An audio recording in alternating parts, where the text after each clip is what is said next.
Distinguished dignitaries, respected professionals and honored guests, a very good evening to all of you. I am CMA Avinash Kotni and it gives me immense pride to welcome you to the flagship plenary session of the 62nd National Cost and Management Accountants Convention, a gathering that doesn't just discuss change but defines it. The theme of this session is both profound and futuristic.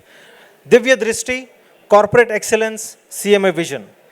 Divya Drishti, a Sanskrit phrase, divine foresight, is not about mysticism. It is about clarity. It is about seeing beyond the obvious. And in today's business world, foresight is the new foreskin of leadership. Let us hear from the visionary leaders who have not only seen the future but also helped us shape it, as we explore how CMA community can lead India's journey towards corporate excellence and conscience and conviction. With this, let us have a huge round of applause before we start the plenary session. I take the privilege of introducing you to the esteemed dignitaries of this session. Amongst us, we have CMA Partha S. Bhattacharya, Chairman of Peerless Group and former CMD of Coal India Limited. He is an FCMA and icon of CMA profession, currently serving as Chairman of Peerless Group. Joined Coal India as a management trainee in 1977, rose to become its chairman in 2006 and retired in February 2011. Post-retirement, he served Haldia Petrochemicals Limited as MD and Deepak Fertilizers and Petrochemicals Corporation as whole-time executive director. Apart from this, he has been on the board of several companies in India and abroad as non-executive director and independent director. Sir, it's an honor to have you with us. May I request CMA Sarath Behra, Vice Chairman of Bhubaneswar Chapter, to welcome CMA Partha S. Bhattacharya, sir.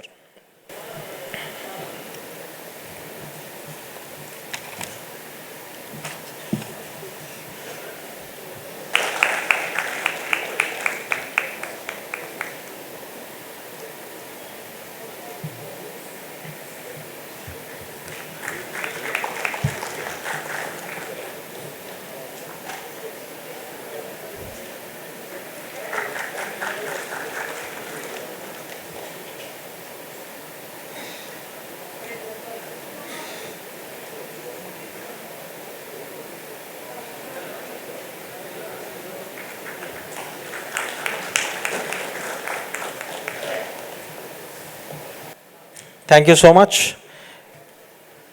Ladies and gentlemen, amongst us we have CMA Pawan Kumar. He is the Chief Advisor Cost of Ministry of Finance. Shri Kumar is a 1992 batch officer of the Indian Cost Account Service under the Department of Expenditure, Ministry of Finance. Prior to assuming the charge, Shri Kumar was holding the charge of Additional Chief Advisor Cost. He played a pivotal role in development of web-based online dashboard for performance evaluation of CPSEs in the Department of Public Expenditure, Ministry of Finance. This initiative was conferred Gold Award in the e-governance category in 2022 by the leading think tank. So thank you so much for accepting the invitation. We have with us CMA Sarda Bhushan Mahanti, sir. He is the Director of Finance and CMD in charge of IREL India Limited.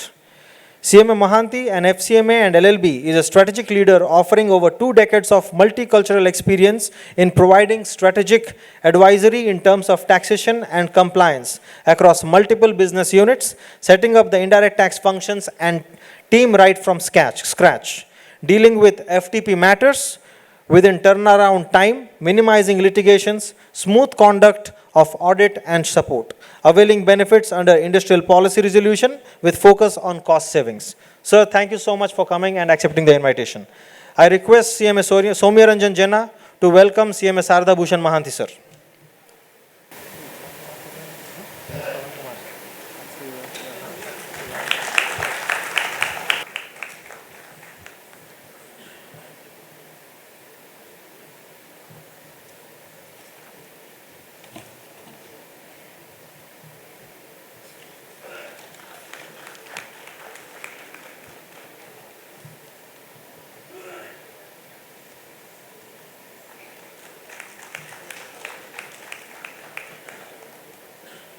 Thank you so much. Amongst us, we have CMA Rajesh Kumar Dwivedi, sir, Director of Finance of BHEL. He is the Director of Finance and CMO of BHALE. He is also the Chairman, Non-Executive of BHALE GE Gas Turbine Services Private Limited and Vice Chairman of Bharat Coal Gasification and Chemicals Limited. His rich and diverse experience of more than 32 years spans across business strategies, operational dynamics, and project execution. He has excelled in various roles encompassing treasury management, business proposal evaluation, budgeting, cost and management accounting. He is a distinguished fellow member of the Institute of Cost Accountants of India and also holds a master's degree in business administration. So thank you so much for accepting the invitation and coming here. I request CMA Saktidhar Singh sir, former chairman of the Bhubaneswar chapter, to welcome CMA Rajesh Kumar Dwivedi sir.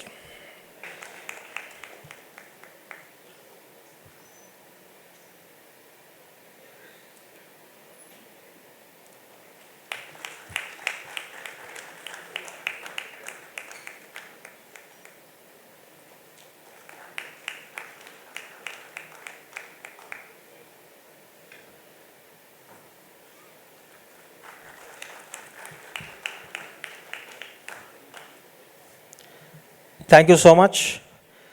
Now I request CMA Himoj Mishra, past chairman of the chapter, to welcome the council member of the institute, CMA Neeraj Joshi sir.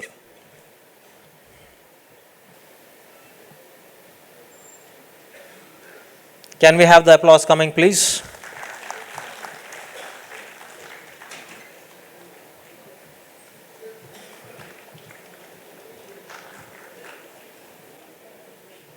Thank you so much. I request CMA Bibek Prajapati to welcome our Secretary Officiating of the Institute of Cost Accountants of India, CMA Dr. Deepi Nandi.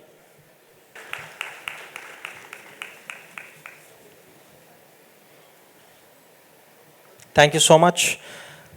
Without much delay, I would like to request the Secretary Officiating of ICMAI, CMA Dr. Deepi Nandi sir, to please give his welcome address for this plenary session. Thank you, Avinashji. We are overwhelmed with the participation of the members and students in this 62nd National Cost and Management Accountants Convention here in Bhubaneswar. Today, we are having with us an eminent resource persons and our doyens of the Institute, CMA Rajesh Kumar Dwivedi ji, CMA Saruda Bhushan Mohanty ji, CMA Pradeep Kumar Das ji, CMA Pawan Kumar ji, CMA Partho Saruthi Bhattacharya, CMA Neeraj Joshi, and CMA Ramesh Chandra Patro. They are all from different corporate and having the highest level of achievements they are having. So we welcome all the eminent dignitaries here on the dais and the participants for this plenary session. So actually the vision is the art of seeing what is invisible to others. So CMAs, the cost and management accountants, by dint of their knowledge, they can see the unforeseen thing. So you know today, this VUCA world, we see the volatility, V for volatility, U for uncertainty. I will rather define it is an unrest. The unrest is going on all across the world, across the globe. We all know what is happening for the last few months. The complexity and the ambiguity. So during this VUCA world and this uncertainty, that pure vision, that vision should be, that is the Dibba Drishti that has been defined in this seminar conference, and it is really envisaged in a beautiful way. So that should be there with the CMAs, and they can make this world more beautiful with their vision. This corporate excellence refers to the state of outstanding performance and sustained success within an organization. It's about consistently achieving superior results, exceeding expectations, and maintaining a competitive edge over time. This involves not just one-time achievements, but an insistent process of improvement and adoption. So with this corporate excellence during these uncertain times, uncertainty and unrest, our India, he can become more robust in their production system, in their service facilities, in order to make them more indigenous productions, so that they don't have to take the service of other countries, other nations, and they will become self-sufficient by 2047. That is the vision of India, that is the Vikshit Bharat vision. So hope with the deliberation of all our eminent faculties here, eminent resource persons here, will be enriched with how this corporate excellence will achieve through our vision towards achieving this Vikshit Bharat 2047 mission. So I welcome all the delegates for their deliberations. Thank you so much. Thank you so much, Secretary Sir. Amongst us, we also have CMA Pavan Kumar, Chief Advisor of Cost, Ministry of Finance. So thank you so much for coming. I request CMA Ramesh Chandra Patra Sir, Chairman of the chapter, to please welcome the Chief Advisor Cost, CMA Pavan Kumar Sir.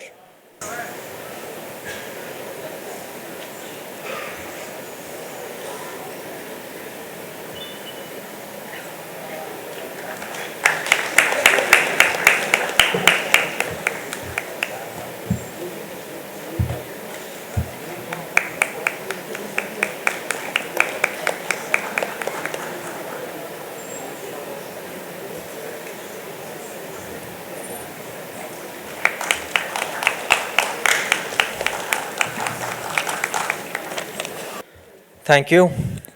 Now I request CMA Rajesh Kumar Dwivedi Sir, Director Finance of Bharat Heavy Electricals Limited. Sir, please address the House. Good afternoon to all.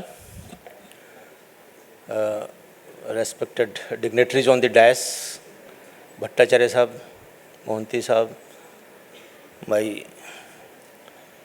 brother whom I have worked for decades, Mr. Pradeep Kumar Das. I think first time we are sharing the dais with him. Otherwise, we have been meeting very frequently. And Pavan Kumar Sahab, Neeraj Joshi Sahab, Dandi Sahab. Of the dais, I am able to see many of the past presidents whom I have been seeing since I was a student of Jaipur chapter. I belong to Jaipur chapter as a student also, and later I have served that chapter also in many capacities for many years. And a different way also.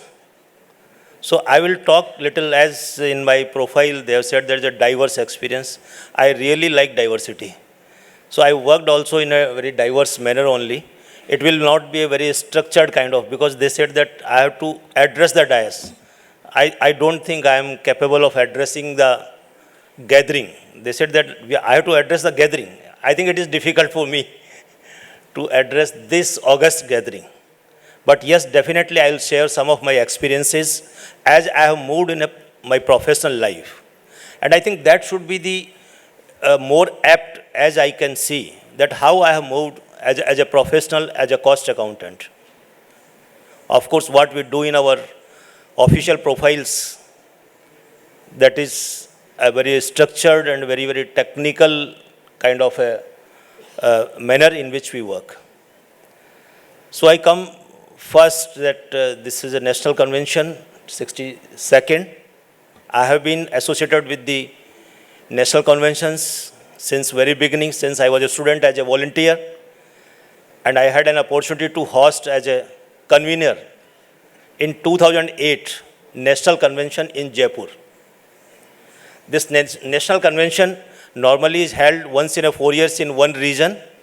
And in Delhi, mostly it was decided that it would be held in Vigyan Bhavan only. That was the standard set.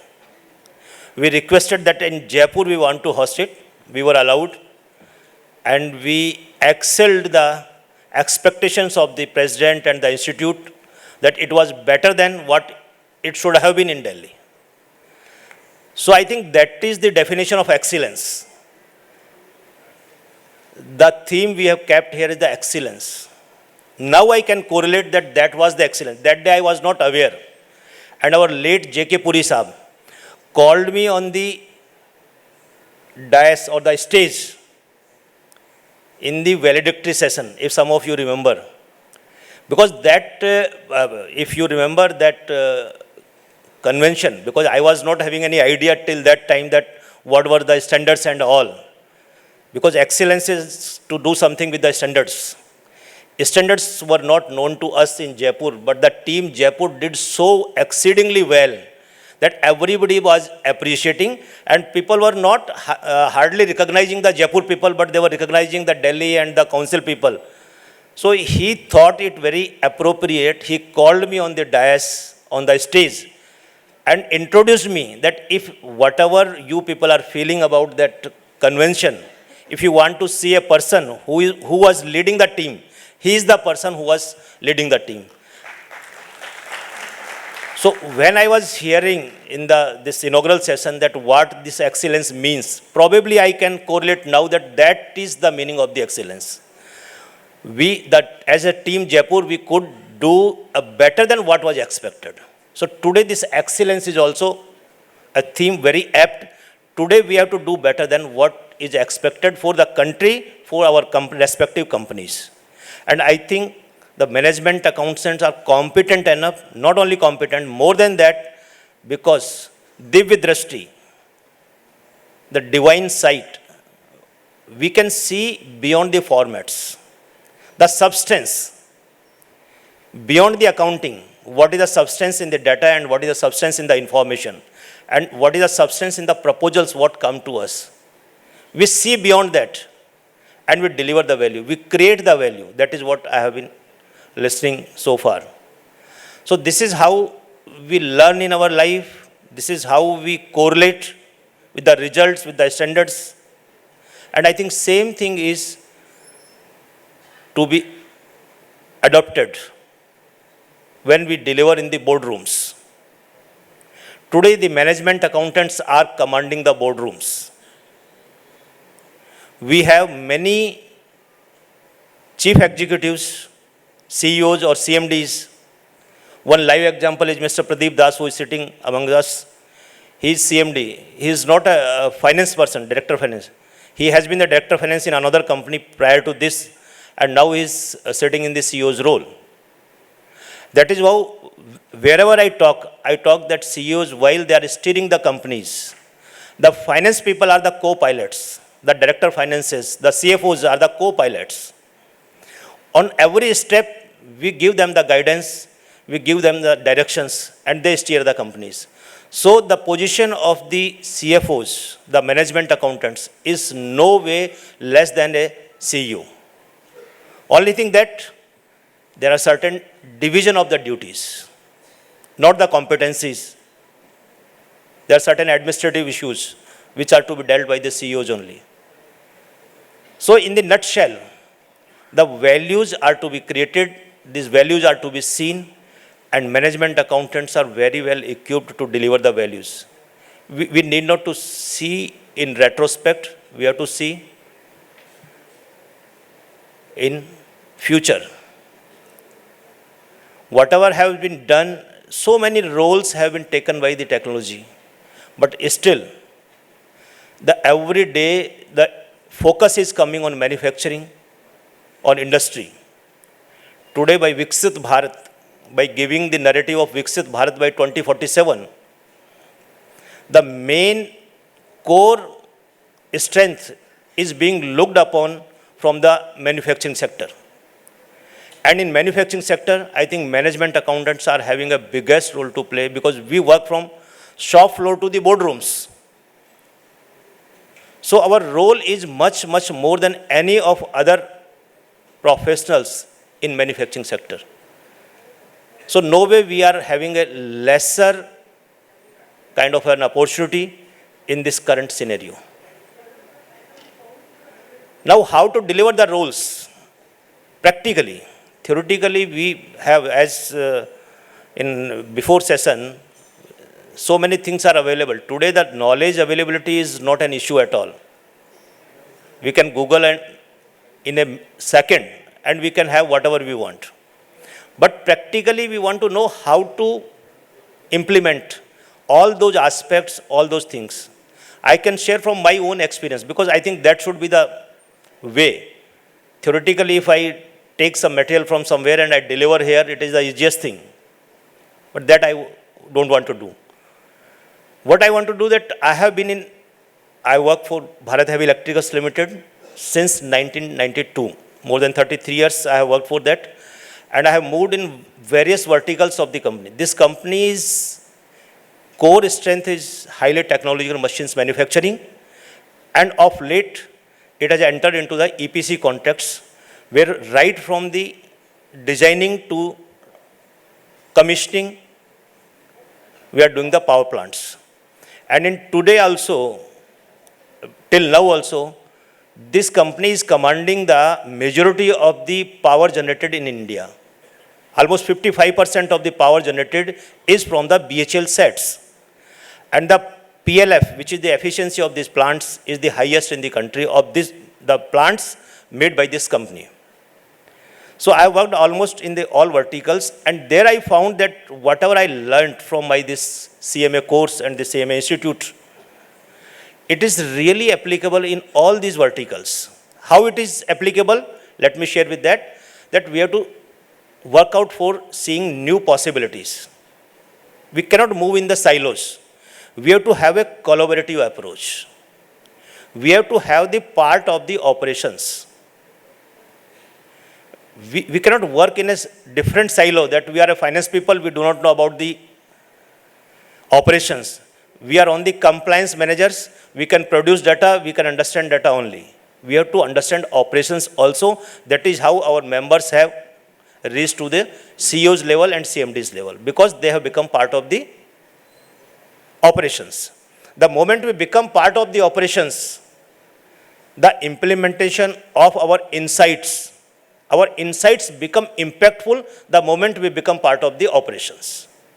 That is how I say that today the CEOs, while they are making their plans and they are executing, but the implementation and the results of the implementation and the impacts of those decisions are really seen by the CFOs, by the management accountants. What impact it will have. So we are commanding the boardrooms, right from the shop floor to the boardrooms, while becoming part of the operations, not otherwise, and having a collaborative approach. Of course, tools and techniques, whatever we have learned are good enough. There is no dearth of the knowledge in our management accounting concepts. Only thing that approach needs to be changed. That is one aspect. Another aspect is that we have to see in future. We cannot just take decisions based on the past data, because every day the environment is getting changed. Right from the geopolitical disruptions, technological disruptions, so many things are there. So every day we have to take a new decision in a new perspective. Many of our finance people are not liked by the operations people, because we go on repeating the past data. Past data can give a guidance, provided the world is static.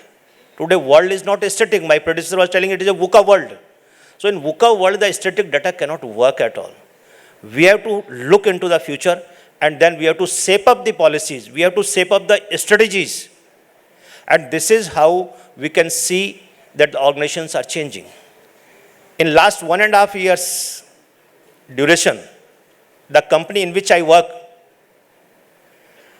the market capitalization has gone more than 3 times. It had touched 4.5 times also.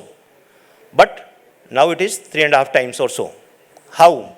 Because we had shaped up the revenue propositions, how the revenues are to be generated. Because when we say that 2047 Viksit Bharat is there, the concept is there. So a lot of work is there everywhere. Immediately government came with 80 gigawatt power plants they want to add in thermal capacity. But we have to have a pricing strategy. Again, we cannot go by the past data. Past data was something else.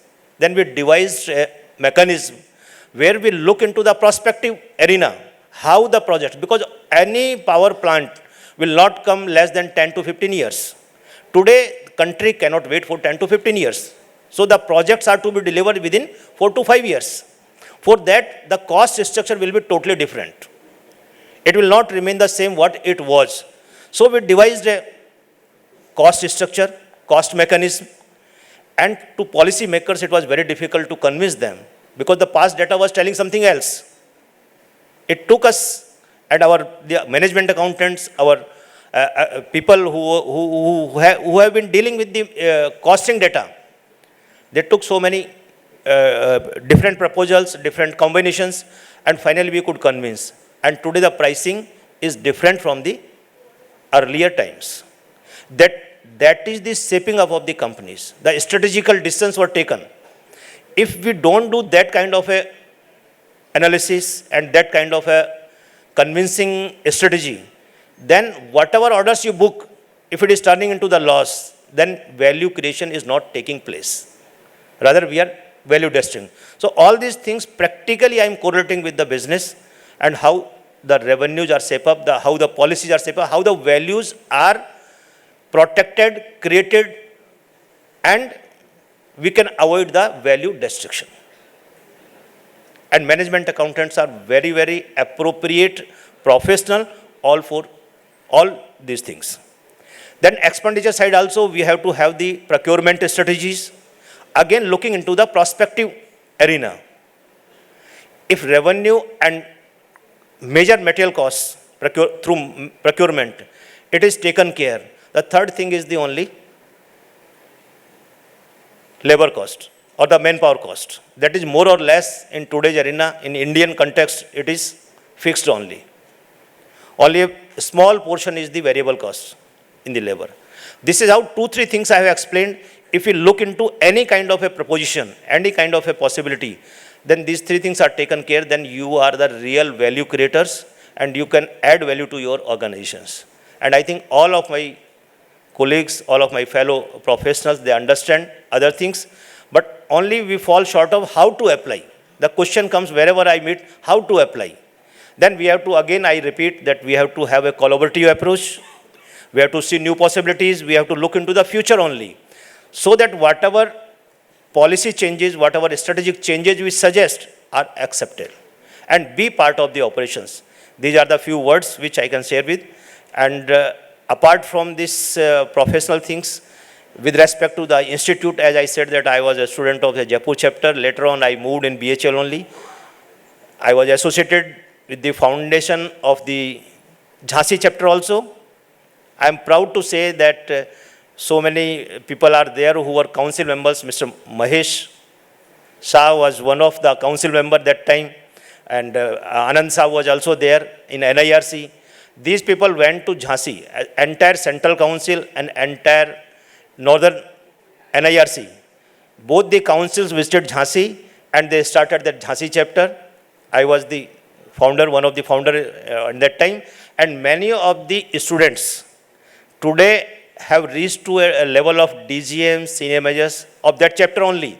And Jhansi, if you know, was a very backward area. And many of the people, the students are working in BHL in the capacity of senior manager and DGMs.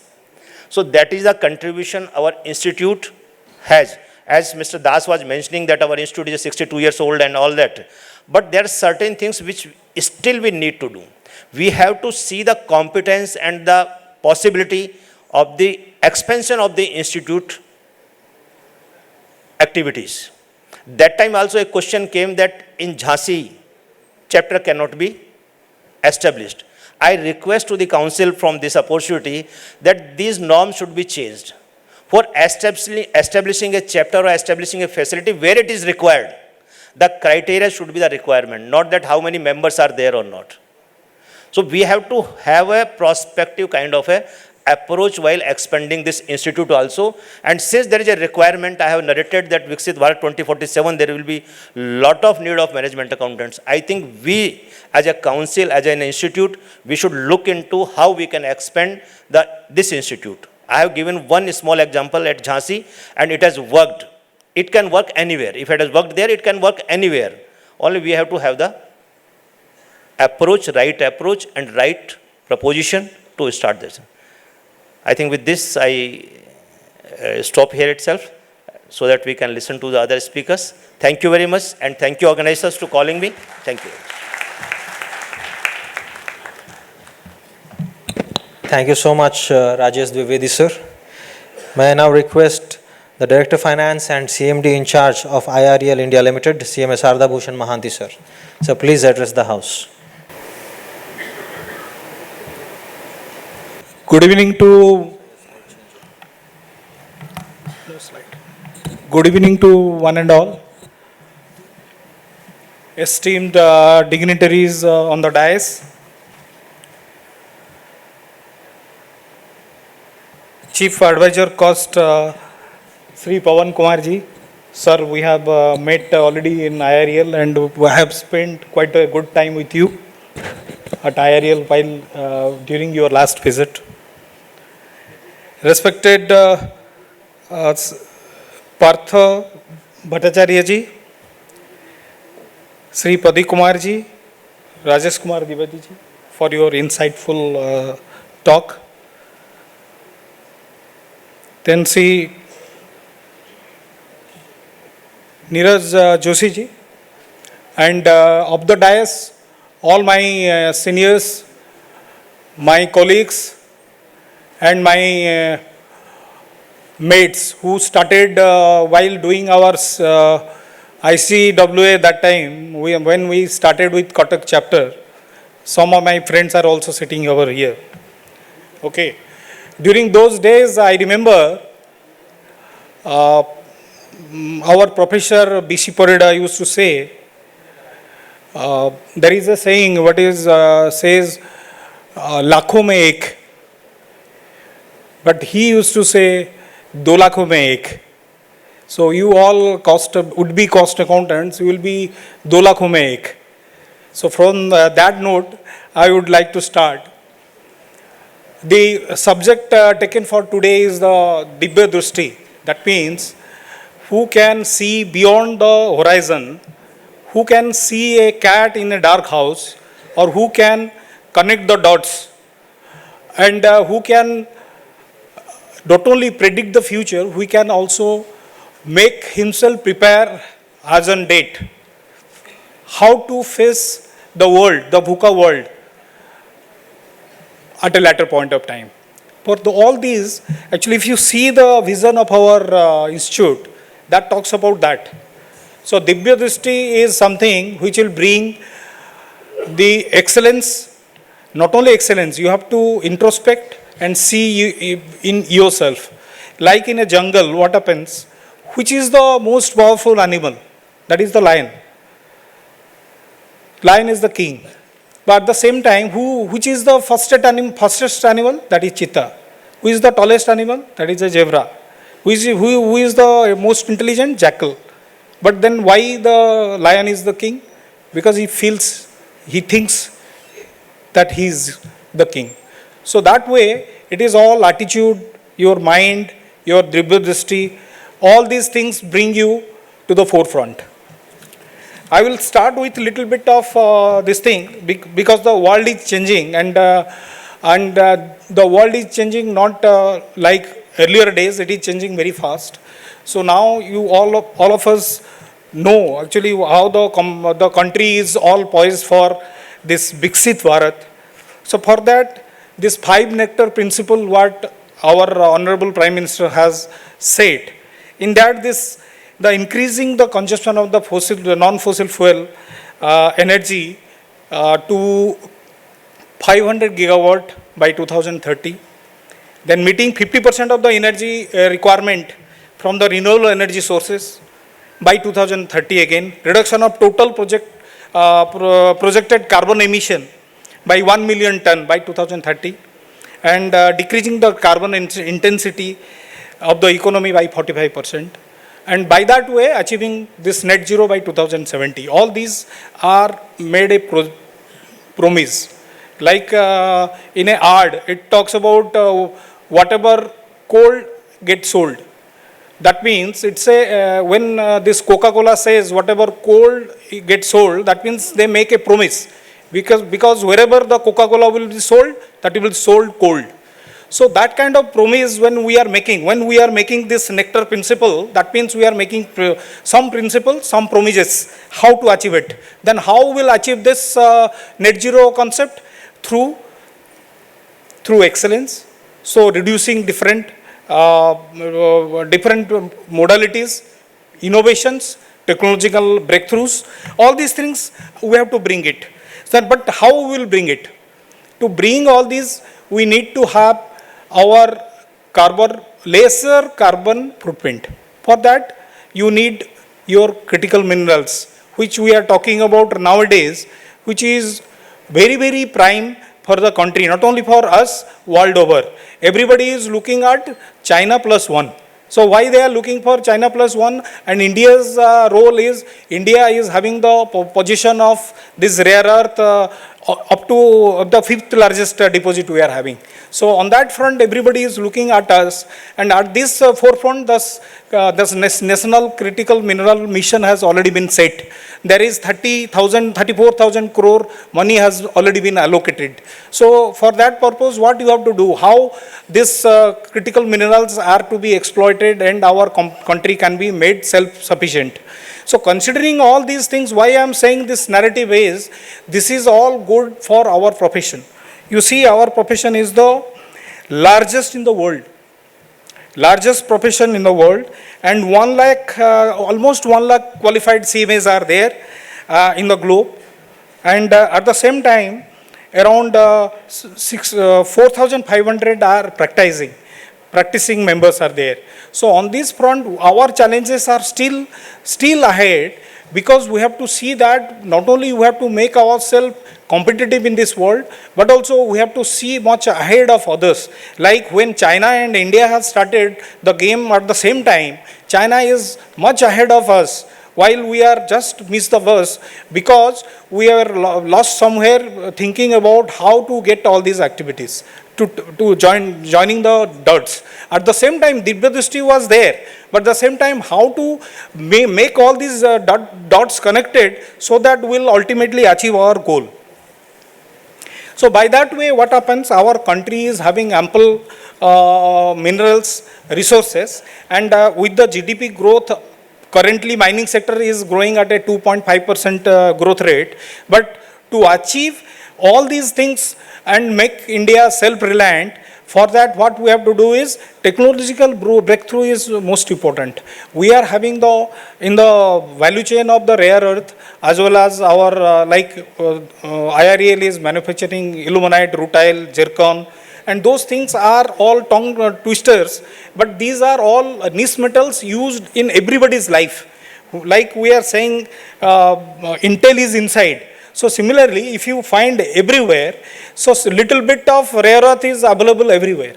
You will find titanium, which is the strength to weight ratio, that is too high.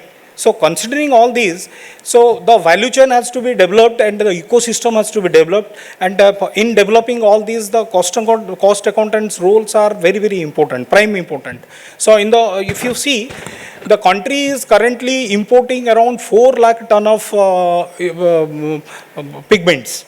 So importing titanium dioxide for the pigment industries, what happens, the China is all dumping this material to the country. So in the country, we are manufacturing around maximum 1 lakh ton of pigment, TiO2, titanium dioxide. So in that way, what happens, because of the anti-dumping duty is not available, they are dumping the material in India. The domestic manufacturers are not able to compete with them.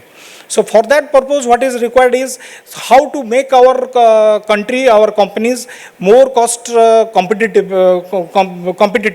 is required, the role of the cost accountants. There it comes. Similarly, if you see in the rare earth value chain, we are going up to the level of the oxides. So beyond oxides, when you have to make metals, then alloys, then you have to go for magnets. So because the magnets are required for your all wind power mills as well as your EVs, all these are prime requirement. Very recently, the China has stopped supplying magnets to India. So Indian EV industry is going to suffer. So by that way, what happens, the EVs are the substitute for your power consumptions. So to reduce our carbon footprint, EVs industries to grow. So to grow, the growth of EVs can only happen if we can get magnets, sufficient number of magnets. So how we will get the magnets? We have to look for the innovation, and innovation through the breakthrough and technology. So those things all are required in this geopolitical situation and economical backdrop, I will bring our cost accountant's role. So if you see the cost accountant roles, particularly strategic cost leadership. So for one industry, you have to be cost competitive, that is a must. So everybody is doing the cost cutting and other things. But how you can make your product more smartly, you can push your product into the market, you can create your separate niche, and how you can add value to your product. So all these through the cost accountant, it can be done. And at the same time, make or buy decisions, all these are through the cost accountant can be taken up. At the same time, cost transparency and resilience, that is the role of the cost accountants. Presently, if you see the internal audit segment, there the cost accountant role is very, very vital, because if you see the internal financial control mechanism, so there the cost accountant course pattern is such a way it has been developed. Not only you have to see the commercial aspect of the things, it gives you the business perspective. So by that way, what you can do is you can reduce the cost, at the same time you can make your product competitive. So then the policy advocacy. I will give one example. When my background is little bit, I worked in private sector companies as well as in PSUs, and it is a mix of both PSU and private sector companies. So while I was working in some of the private companies where the power was supplied to the SEZ units. So power is a commodity, it's a goods. So when power is supplied, the inputs, it suffers input tax credits, input tax. So since input tax, it has suffered input tax, so which is inbuilt into the cost, when it is supplied to the SEZ, it is exported. So on that basis, the fixation of brand rate of duty drawback was one of the such things which was innovative, and it was a path-breaking initiative. By that way, what was happened is, whatever the cost was there, around 30 paise was get as a drawback benefit to the unit. So these kind of things are thought of, and when the cost accountants, who are the masters in the indirect tax at present, they can thought of those kind of innovative ideas and bring, so that the industries can get this benefit. So not only this, the cost accountants are, like earlier it was said, you need not have to look into only the financial part. So you are also you have to look into the technical aspects. You need not have to be looking into the accounting part alone. We have to see how the business can get success. So only putting a spoke and not giving the clearance for different files while conquering the financial authorities, that creates heartburning for other technical people. But that is not the correct thing, because when the financial aspects are checked by a financial manager, he will be looking into the business perspective. So if the business perspective is properly set, the organization can excel. So in my view, a cost accountant's role is far beyond finance and technical things also. Like in the HR perspective also, cost accountants' roles are very, very vital. And similarly, lot of decision-making aspects are all the cost accountants are involved in that. So as it was earlier, it was said, the boardroom is filled with a lot of financial, like director of finance in the boardroom. So they take most of the decisions based on these, not only the technical things, as a business perspective as a whole. So with this note, I will urge that the profession will grow, and with the cost accountants evolved from traditional cost accountants to the strategic advisors and value creators. Their multidimensional expertise is critical for the India's journey to becoming the 5 trillion nation very recently. And the era of global economic realignment, Viksit Bharat needs visionary cost professionals more than ever. Thank you very much.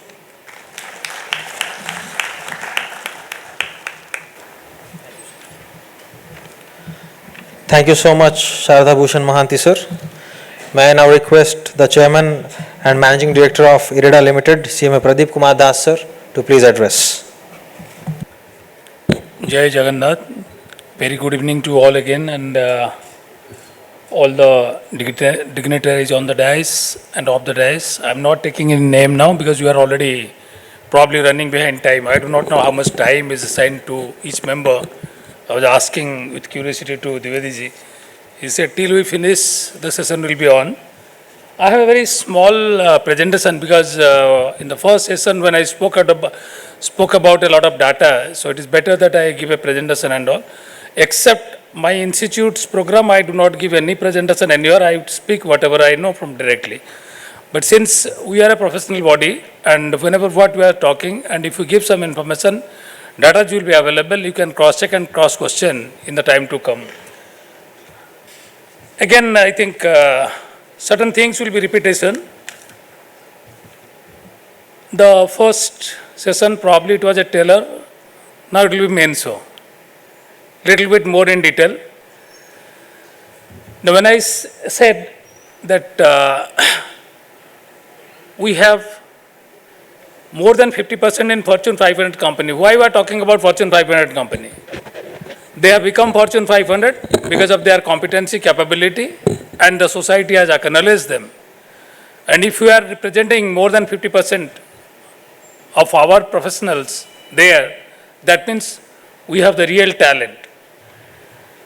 And if more than 70% has reached to the leadership positions, that again a significant contribution they are doing through their professionalism, which they have earned silently for last 62 years. We cannot live with the past, we have to live with the present. When you talk about emerging, which are emerging, that is the future. If more than 34% in the emerging area, like renewable energy we talk about that, it's the very first emerging area. Whole globe is talking about that. Already our co-panelists have spoken about 500 gigawatt of renewable non-fossil fuel. Out of that 485 gigawatt is renewable energy, on which my company is working. One of the torch bearer in the nation and steering the sector, that way I can say. Because nobody is having that kind of expertise and experience what our organization having with respect to renewable energy implementation in the country. Through financing, through handholding, for policy formulation. Being almost for 27 years as the sole arm of a Plenary, since last 12 years, another entity has come into existence, that is in the name of SECI, Solar Energy Corporation. But as far as financing is concerned, even today we are the sole arm. If you look at the Ministry of Power, you have multiple arms in the name of PFC and REC. But in renewable MNRE, we have only one. And anything you do, we are living in the era of globalization. At global level, if you have your presence of more than 1 lakh members, so that speaks the volume of competence and capability of our professionals globally. And we all know that we are the fastest growing economy in the world. Last almost 11 years, the economy is growing in a jet speed. And last 5 years, more than 50% of our professionals is having the demand in the market.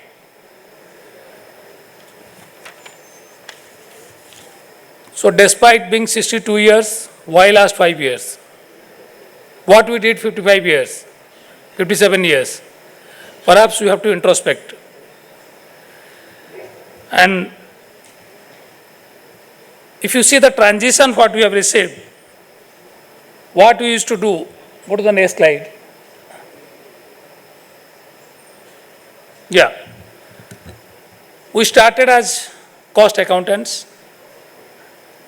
And it took quite a long year to change the name of the institute to cost and management accountant, because we manage cost better than others. And when you are living in a global competitive world, any product you sell, you will find cutthroat competition. So selling price is not in your hand, that is in the hand of many. But when you talk about cost, that is your internal thing. You can manage yourself. If you just shift for a while and connect to your own personality, when you are mingling with 10 persons, if you want to change 9%, it's very difficult. If you want to change yourself, you can do, because you have full control. So as a cost and management accountant, we have the full authority of managing our cost of the product, of the services, of the value what we create. So from a cost controller, we shifted to a strategic financial advisor. So this transition has enabled us that kind of surge in the market with respect to the demand of the CMS. From a typical process accountant, we shifted from to cross-functional enablers. Already Mr. Dwivedi was touching that we need not work in silos. Nobody can survive, even individually, forget about as an organization, if we are working in silos. We are living, again I'll repeat, in the era of LPG, liberalization, privatization, and globalization.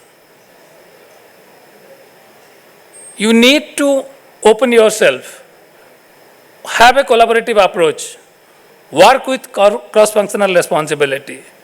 When you say organization or a company, if you to be very precise, it's company means group. So group of persons, group of divisions, group of departments. So you need to integrate yourself, collaborate and work cohesively to get not only best out of you, to get best out of your team. And that is ultimately the team who can extract best out of each members, they are the winner. From a reporting analyst, we transition to executive leaders. Normally, if you are in a job, when you start your career, you are placed in a cost department. I had the fortune of working only 15 days in my career in a cost department, in my initial days of my career. And I could understand and realize that only working in cost department is not going to serve. I need to go and work in multiple departments.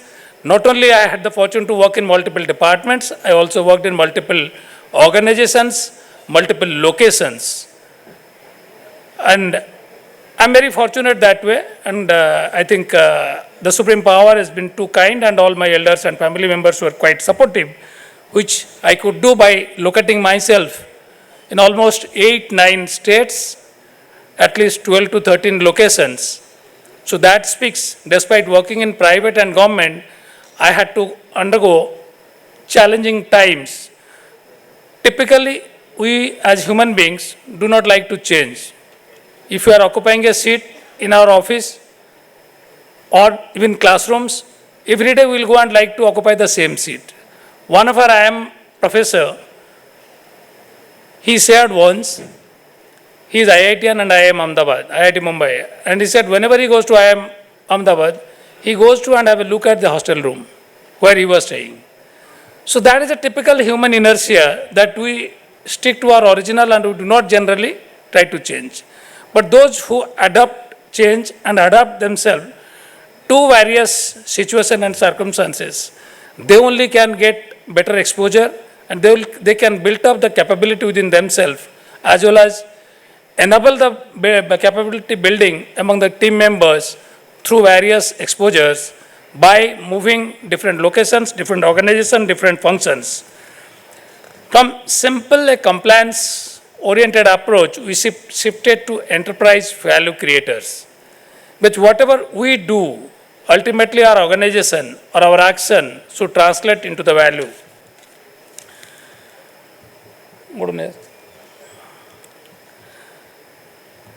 So today the CMS drive corporate excellency through various strategic manner, be it strategic financial management, be it financial forecasting, budgeting, or cost optimization, which is a routine ritual work we used to do in beginning of your career. Whenever you, even in your internship time also, if you go to join any of the organization, they will give you this kind of work. From there, we have shifted to operational excellence like process optimization. Normally, any organization, when it becomes old, lot of processes, legacy processes emerges.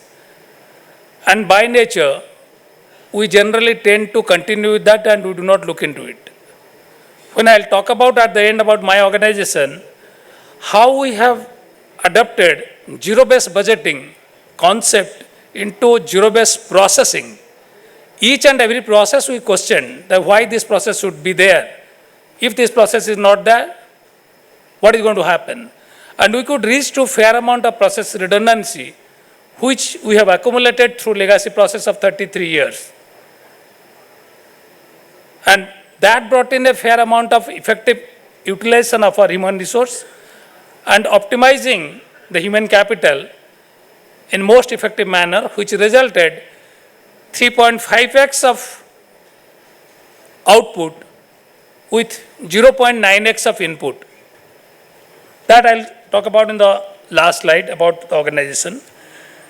Then we play a critical role in risk and compliance, be it risk identification, internal control system, or regulatory compliances. Last, it is not exactly last, I have brought into only broad parameters, corporate governance and performance. We are considered to be the champion of corporate governance in the industry. I do not know why, whenever any comparison is made with 3 C's, when I'm talking of 3 C's, that is cost accountant, chartered accountant, and company secretary, I don't think we need to compete with anybody. We can complement each other and create a synergy in the society, in the eyes of government, in the eyes of industrialists, that we have our separate role, we have a different role, and we are here to complement each other. And I believe personally, if we can create that kind of culture of complementing each other in these 3 C's institutes, we can achieve to a better objective in most strategic manner. I was talking about zero-based budgeting. Certain case only I have referred, what I have talked in theory, those are already happened in many organizations. If you look at the case study 1, that is zero-based budgeting implemented, that is in the Unilever, one of the top-notch MNC. I will not take much time, I am only touching it so that you can Google out and see this. So, again, if you look at driving profitability and margin through operational excellence at Tata Steel. Okay. See how the steps taken to unlock the value with respect to EBITDA, TQM, and digitization. We have another, only 3-4 cases I have brought in here. We are talking about internal control. If you look at the case study of strengthening with COSO framework at Wipro, all these things will be available in their website. Only I am giving a glimpse so that you can go and you can Google it out. And General Electric is I think one of the global conglomerate. Inadequate accounting governance leading to performance failure. So one, we have seen success, and where there is a gap, how the failure is there.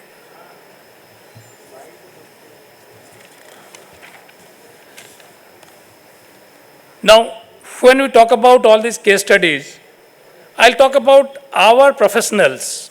I have again taken only few, my apology, whom I have not considered here. If I give all, then probably not only today's session, tomorrow's session again I have to take. Sanjay Srivastav, Chief Business Finance and Reporting of Tata Steel. Mr. Binit Ajit Tardesai, ex-CFO. CM Dinesh Saraf, ex-CMD ONGC. CM Amitabh Mukherjee, probably he was supposed to come and he could not come today, CMD NMDC. CV Anandakrishnan, Chairman and Managing Director of recognized with ASSOCHAM, Corporate Governance Excellence, and Mr. Sanjay Upadhyay, CFO, awarded by ICI again. I have not taken the name of the dignitaries who were on the dais, probably Mr. Parth Bhattacharya, he is an icon to follow in this fraternity or profession.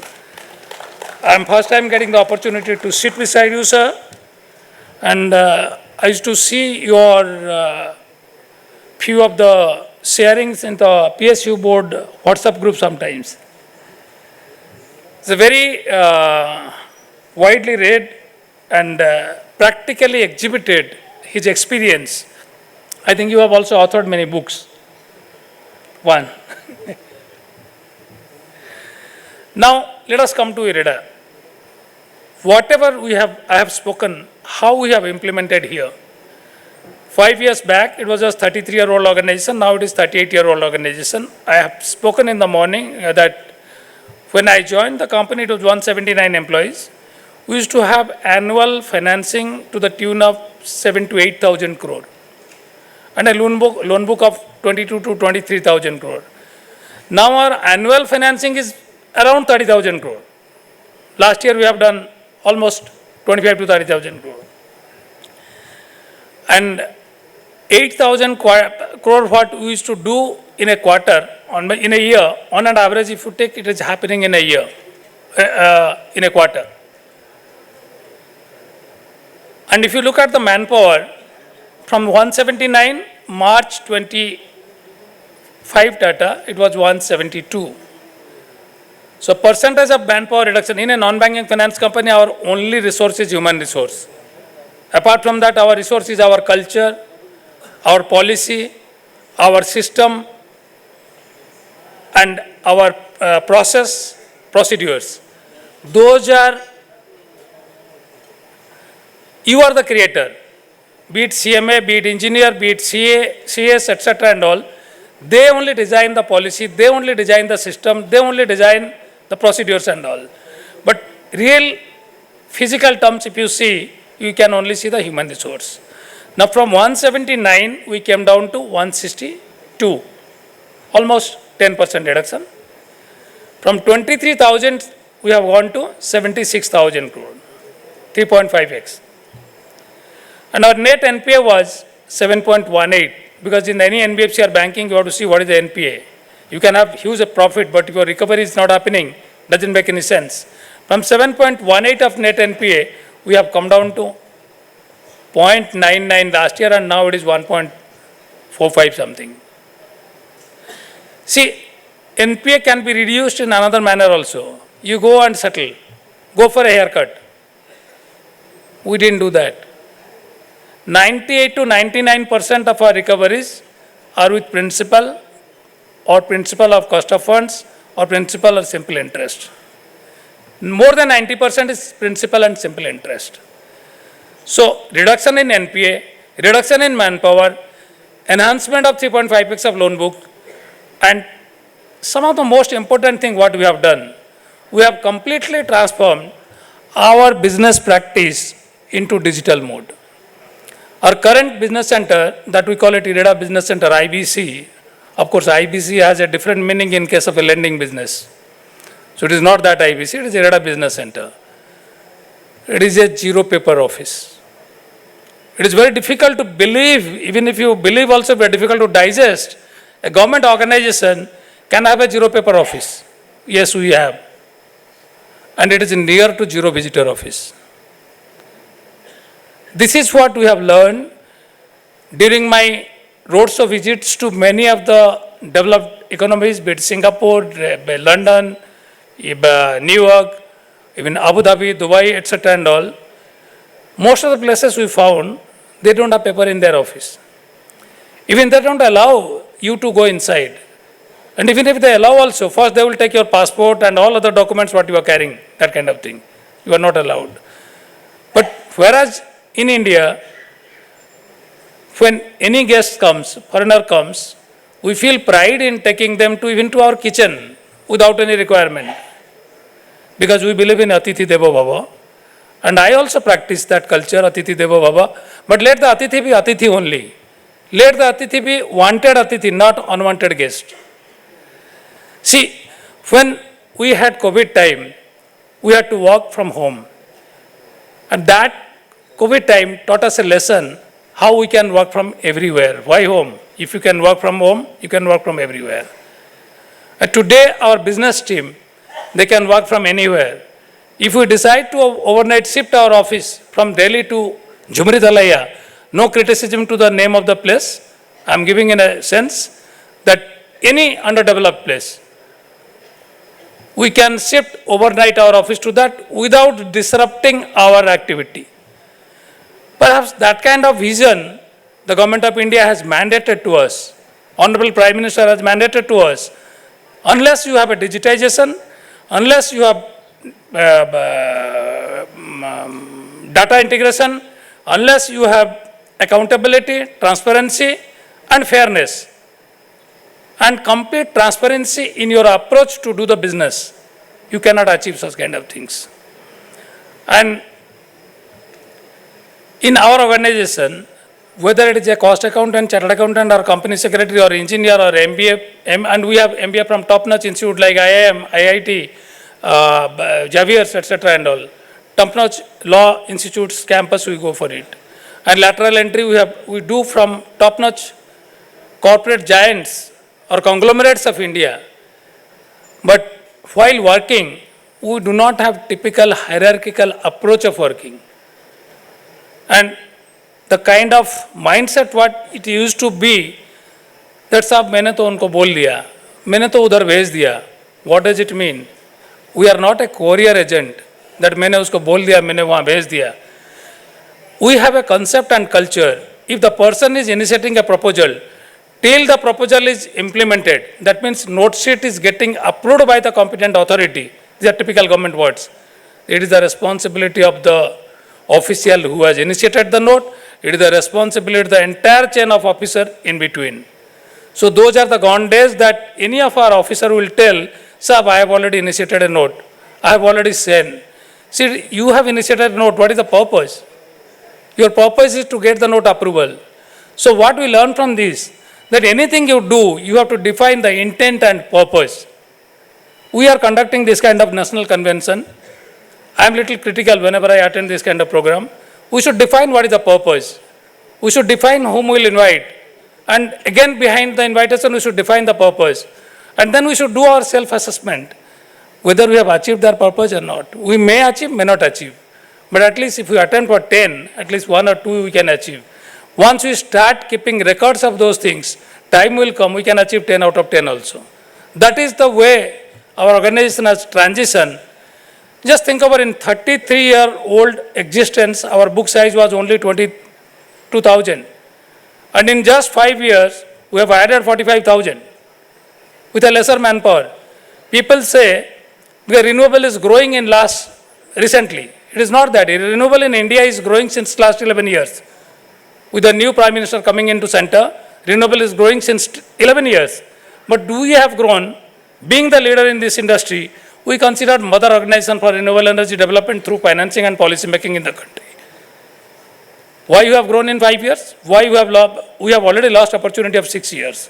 So whenever many analysts ask us that no, your growth is quite unconventional. I said no, it is rather we should have done much more than what we have achieved till now. If in 11 years, solar has grown 38 times and we have grown 3.5 times loan book in 5 years, then we have grown lesser than what the country has grown. If we are the leader, then we have to prove that way. And similarly, any professional, be it CMA or XYZ, whenever you do a relative comparison and all, you see what is happening globally, what is happening nationally, what is happening across industry, what is happening within an organization.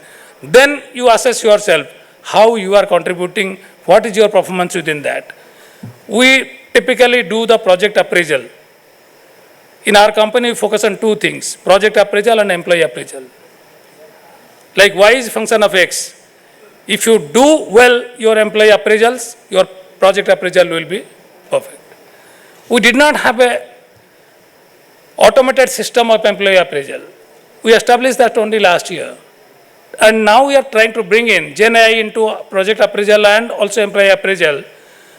Probably maybe 1 year or couple of years down the line, the employee who is coming to the office will know in the morning itself what for he or she is coming to office. By the time he or she is leaving the office, they will know what for they came, whether they have achieved that or not. That kind of system we are going to build in. Then no leader will be required. The system will work automatically. Then AI will come into play. But having said this, no AI can replace human intelligence. Because ultimately the human intelligence or our kind of professionals are going to play a key role in designing that AI. Because once you set the command to the machine or the system, your AI is going to work. But we are living in a dynamic world where things are constantly changing and changing very fast. And if we do not change ourselves, do not adapt and adapt to the changes, what is happening around us, we cannot respond. Recently, I'll talk about another 1 or 2 minutes. I do not know whether I am exceeded the time or not. See, I have already talked about 27% CAGR and cumulative write-up and all. I have already spoken in my first session about governance and compliance of RBI and SEBI. We are considered as one of the benchmark in NBFC space by RBI to other NBFCs. And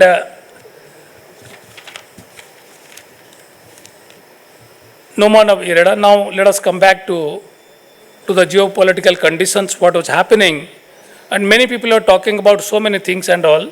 Though I am not that competent to talk about that.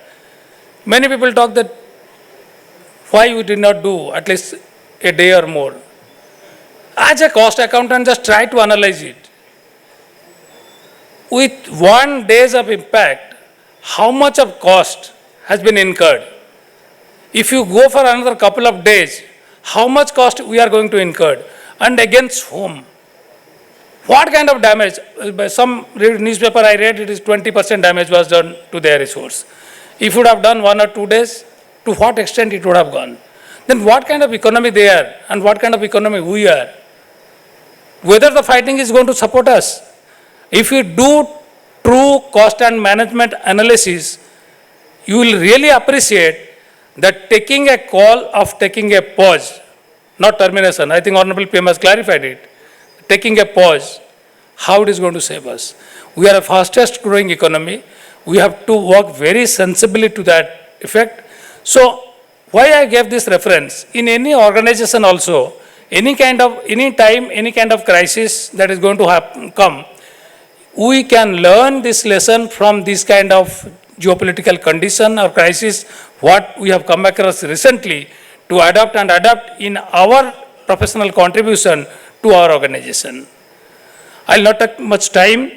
I'll just congratulate the CMA fraternity and particularly President Mr. Naik, who was instrumental in shifting the headquarters from Kolkata to Delhi, which was pending for quite a long time. And it is not a simple thing. Those who are involved in that process, they can vouch for it or confirm it. This talk was going on for quite a long time. If you ask me, fair amount of time I have spent in Kolkata. If I am today standing and speaking to you, lot of contribution is there from Kolkata also. I do not find just shifting one institute from one place to another, it is going to serve the purpose. What was the intent and spirit of now work together? Let us see how best this institute can grow as faster than the growth of India. And we have that potential. I do not have any 1% doubt, because what action we are doing now or going to take, that is going to impact not only this 1 lakh members, I am not concerned much about them, the future students who are going to come to us. They are looking at us, they are looking at you, they are looking at institute. So try to bring in more and more professionalism in our outlook and approach, and document and record our contributions. Like recently the institute conducted probably first time Achievers Meet. That enabled us to understand how many members are occupying in what kind of critical and bigger positions globally. That was amazing information to MCA, Secretary in MCA, Government of India. Mr. Pawan is here now, he will be talking much more on that. They are the authority. So, I mean, I had a bit of interaction when he was with Department of Public Enterprises. So now he'll be giving much more light on this matter. See, now we are writing a cost management accountant, and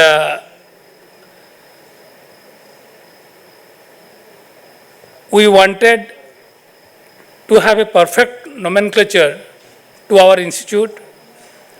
So what we thought of, whether we have achieved that or what we are thinking now, how we are going to achieve. Let us have a proper documented guideline and with a scale-based manner. That means that KRA KPI should be in place where our future students can monitor our activities, or our past presidents and members can also guide in that parameter. Thank you very much, and thank all the management once again for giving me the opportunity to come here. Thank you. Thank you. Jai Jagannath.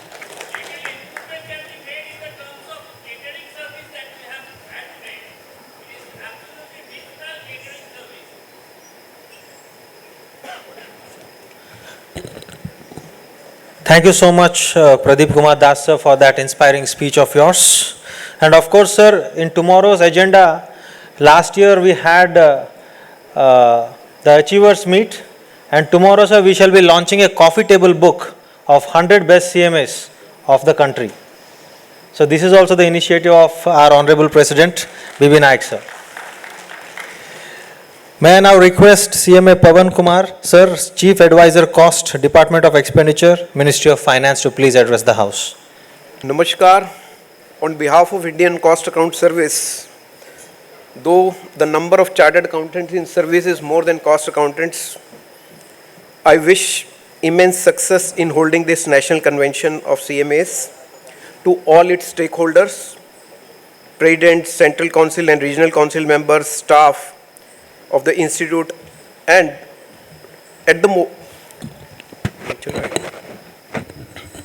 and above all, students, the prospective CMAs. So I could see some students still here. So we have traveled a lot. So I will not be, because I am now working on a diverse field, so I am not having any industry experience to share with you. So some of you may be knowing we have started our careers with some Bahi Khata. So now it is replaced by cloud computing. The things are changing. And we used to have some books writing which was Mundi. You must Google, some of the students, they must Google this. The Mundi was accountant's language and only accountants can read that. And in those officers in revenue, usually in income tax, they were very much perturbed by that language, and they used to call those who are knowing that Mundi language. And now we are talking of quantum accounting, quantum auditing. So a lot of things are changing. Like earlier we used to have movies of 3 hours, then clips of 3 minutes. Now people have shifted to reels. Reels are some 20, 30, maximum 1 minute things. So to me, Divya Drishti means intuitive perception. So the if you have intuitive perception, no AI or machine learning can replace you. Because these machine learning or AI or whatever technology we are using, they are increasing your speed. They are giving you various analytics as a time, they are saving your time. But as far as you or human beings are concerned, so I doubt whether fully AI, where no human is required, would come. So business complexities or breakthroughs may be done with judicious use of intuitive perception. So we should all have intuitive perception using this technology as well. If you have intuitive perception, which is not written in, unfortunately, everything is not written in books.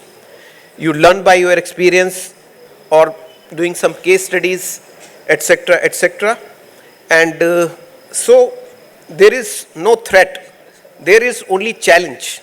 And you have to be intuitive in your working. And as everybody has said, in complex situations, collaboration is the solution. We should collaborate. Whoever is our competitor or somebody else, we should learn from them, and collaboration is the best solution, which we are learning in our service as well. So I will not take much of your time, because now the time is of real, and I will conclude it, and I wish you all the best. And on behalf of Indian Cost Account Service, I again congratulate all the stakeholders, all the staff of the institute. Thank you. Thank you, sir. Thank you so much. Thank you so much, sir. Ladies and gentlemen, CMD Ireda has a meeting scheduled, so he has to leave now. So thank you so much for coming. Can we have a huge round of applause for Pradeep Kumar Das, sir? May I now request the next speaker of this evening, CMA Partha S. Bhattacharya, sir, Chairman, Peerless Group, ex-CMD of Coal India Limited. Dignitaries on the dais, dignitaries of the dais. I believe there are some past presidents and very senior officers of the institute, the delegates, the students, ladies and gentlemen. A very good evening to you all. Before I start, let me first of all thank the President, Mr. Nayak, and the institute for having me here. I have not been, to be honest, not been attending cost conventions very regularly. I think this I am attending after quite some time.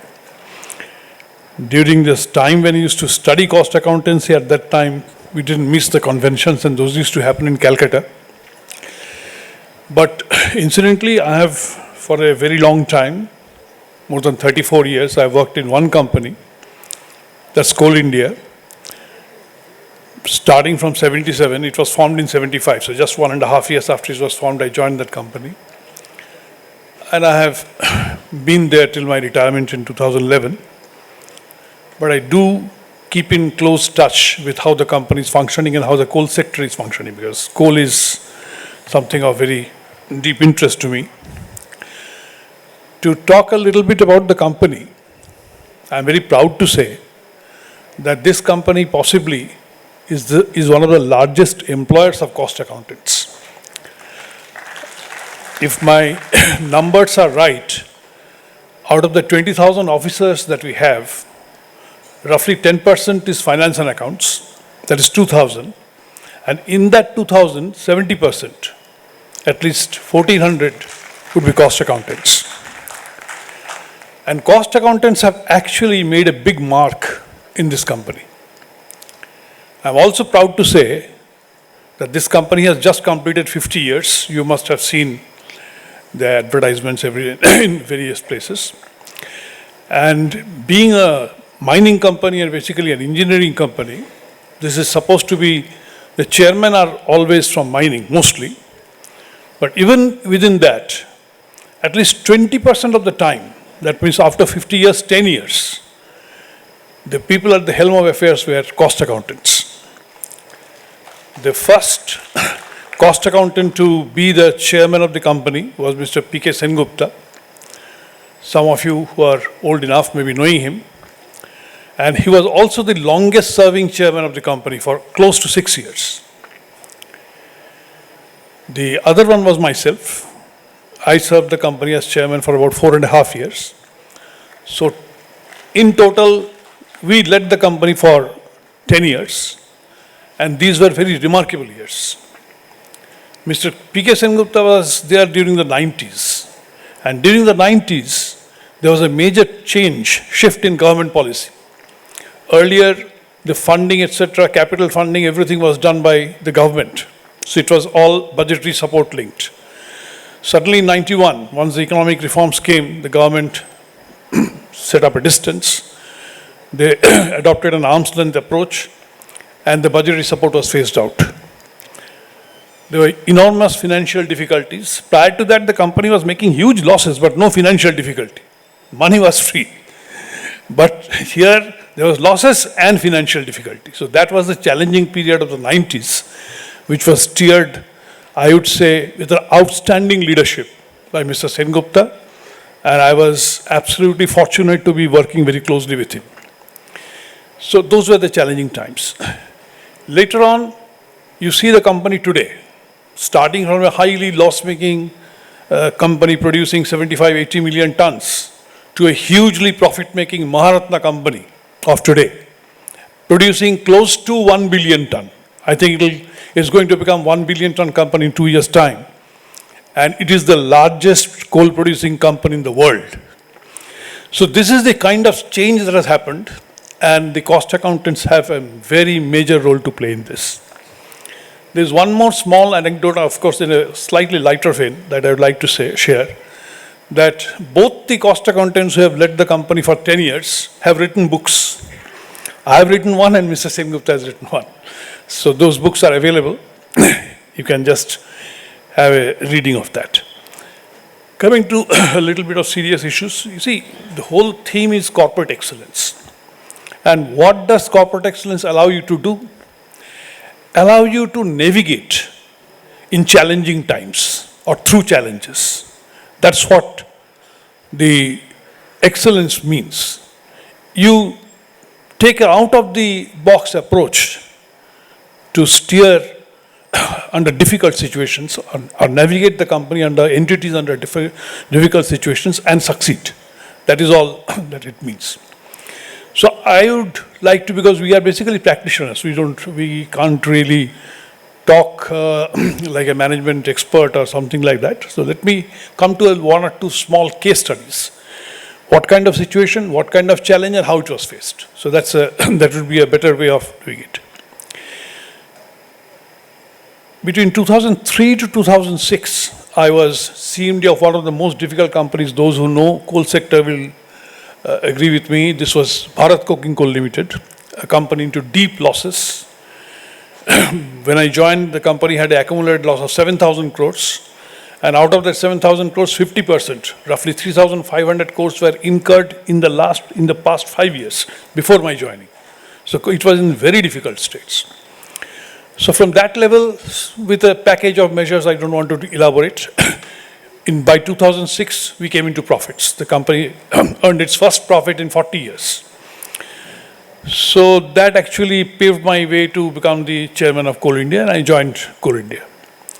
On the very first day, you have media interactions, and in the media interactions, I was asked that you have joined now, where do you want to leave the company after 5 years? I don't know who made me say this, but I said one sentence. I just didn't say that I'm going to meet a country's energy needs, this, that, nothing like that sort. I just said, I want this company to be the most admired company in the country.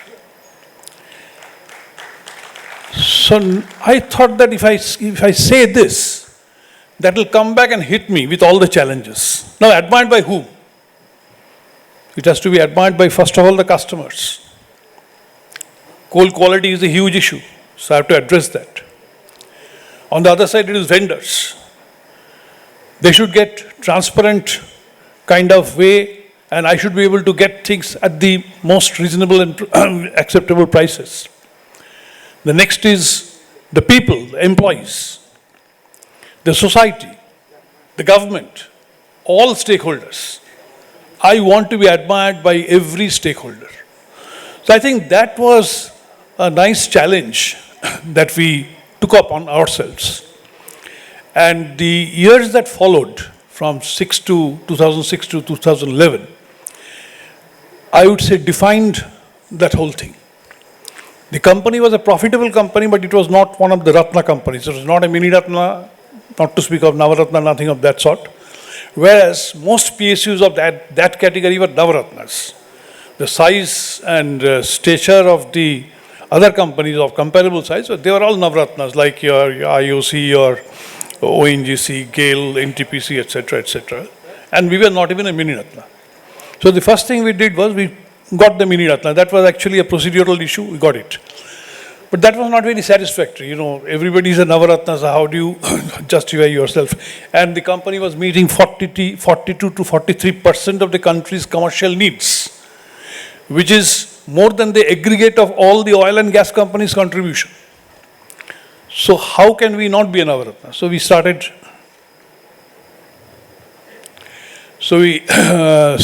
to take up this matter with the government as expeditiously as possible. And the thing that came out was, you can't be a Navaratna because you are not listed. Fortunately, we argued our way, and the decision that was taken was that the company will be given Navaratna, but it has to get listed in 3 years' time. So that was the challenge of listing. Now, listing a company from Calcutta, the eastern part of the country, of that size, was not an easy proposition. It didn't have it was not known for the best things. And when we did some international dipsticks, we found that there were some huge questions being raised. So for each of those questions, we had to create some innovative answers. I'll just share one with you. One issue that came up is that you are one of the largest landowners in the country. And you are known to sort of distort or rather degrade land in a big way. The land use completely changes and you don't restore, you don't reclaim. So that was one of the points that was raised. And in those days, in 2011 when the IPO, 2010 when the IPO happened, these issues were very important at that time. So that used to sort of determine investors' outlook.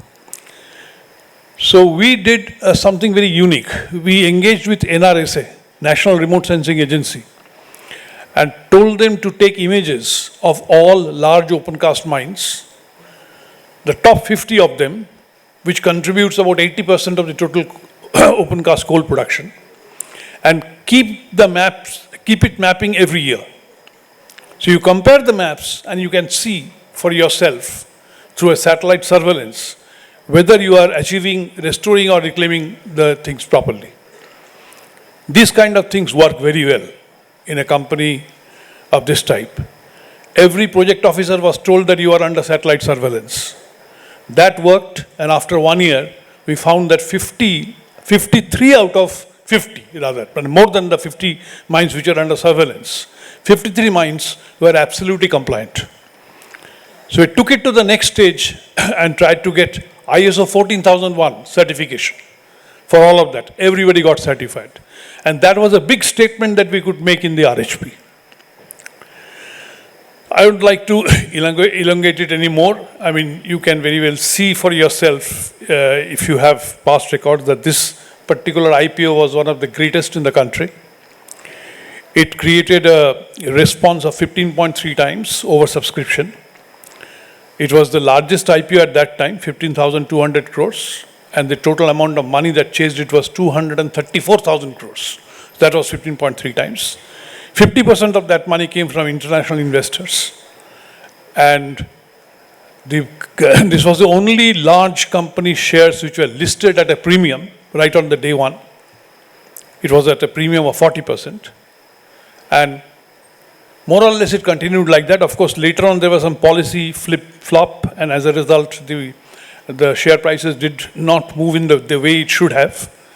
But however, that was a great experience, and this was a culmination of all efforts to make excellence deliver in the company.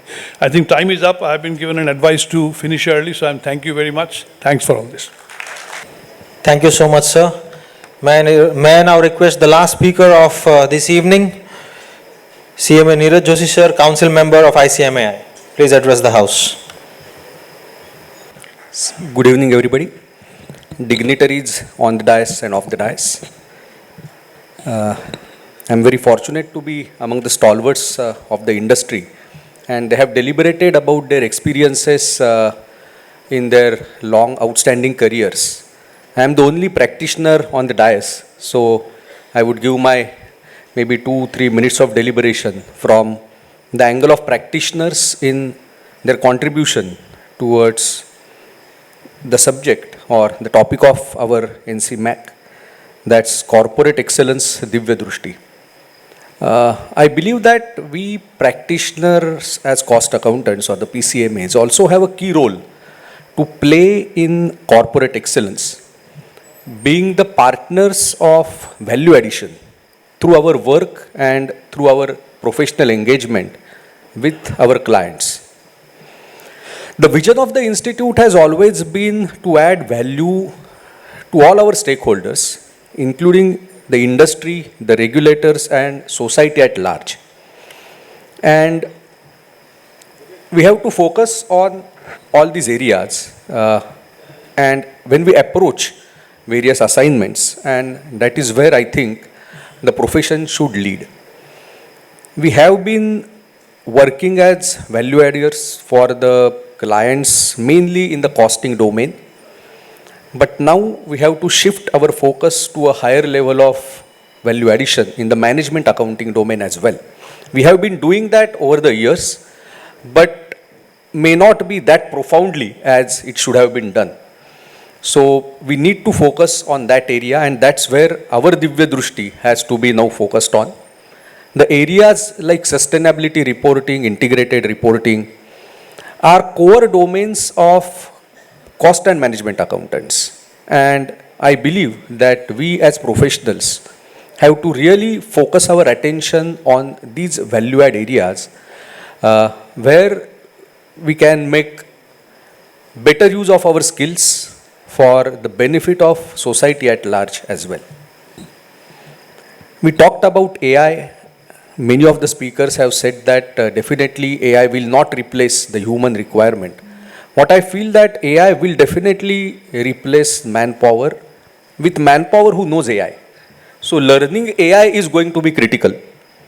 And what I feel that we as professionals should bring into the table the expertise in developing predictive models, because that is where the world will ultimately lead to.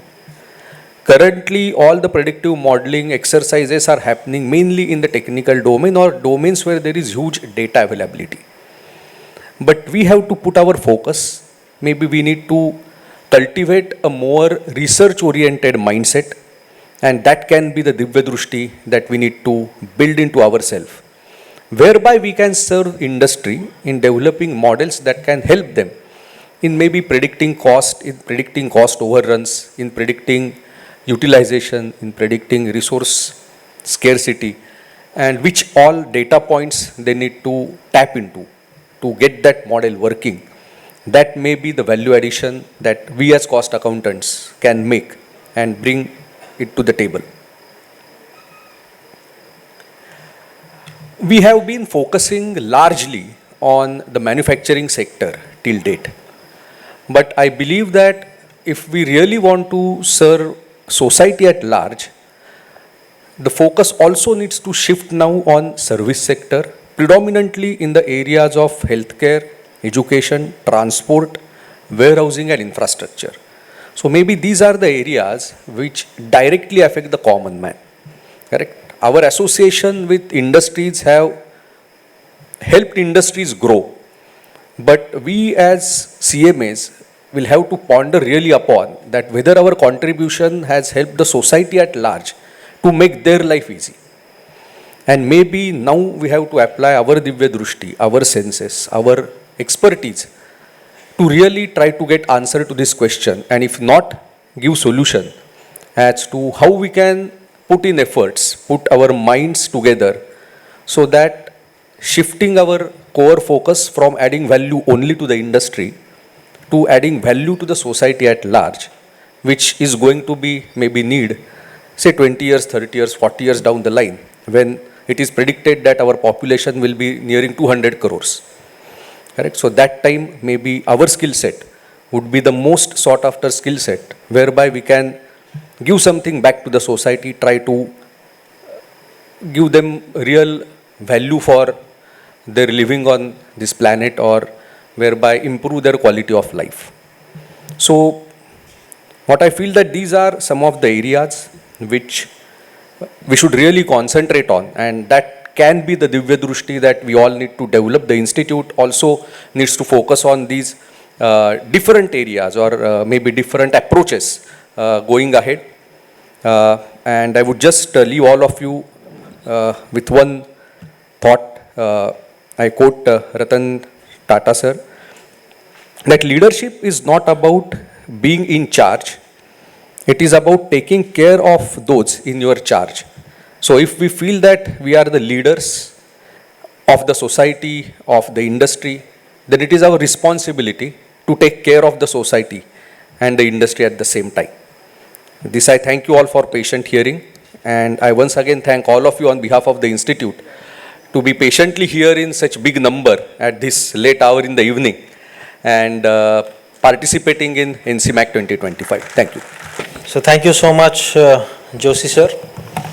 Now before I invite the chairman of Bhubaneswar chapter for giving a formal vote of thanks, I have a small announcement. Tomorrow the inaugural session will happen at 9 o'clock. First we'll have a yoga and then we'll have a inaugural session. And I request everybody to please come at 9 or before that, so that we can start the session dot by 9 o'clock. And after this, you can go and have your snacks in the dining hall, and we can come back again. We'll have a cultural program, and at 9:30, everybody can have dinner. Now with this, I would like to request the chairman of Bhubaneswar chapter to please give a formal vote of thanks for the first day of NCMAC. Good evening, Namaskar, Jai Jagannath. Respected esteemed dignitaries on the dais, respected all council member, regional council member, all chapter representatives, respected past president, senior members, corporate delegate, and my professional colleagues and my dear students. It is both an honor and privilege for me to extend formal vote of thanks in this prestigious event on conclusion of highly inspiring plenary session, Corporate Excellency CMA Vision. So first I extend my heartfelt thanks to all the delegates who come from different parts of our country, and some of the delegates also come outside of the India. So your presence in Temple City of India, Bhubaneswar, the city is full of history and spirituality. The people of Odisha deeply respect and follows the culture and tradition of Lord Jagannath. You have taken time from your busy schedule and traveled a long distance and join with us with great spirit and energy. So your presence is a lot to all of us. Your presence is more meaningful, joyful, and truly special. Your patience, cooperation, and presence shows that the love and affection to our profession, our fraternity. So many our esteemed dignitaries share their experience. First, heartfelt thanks to CMA Partha S. Bhattacharya, Chairman, TLS Group, and former CMD, Coal India Limited. Sir, your address based on a wealth and experience and strategic leadership set a powerful context of this session.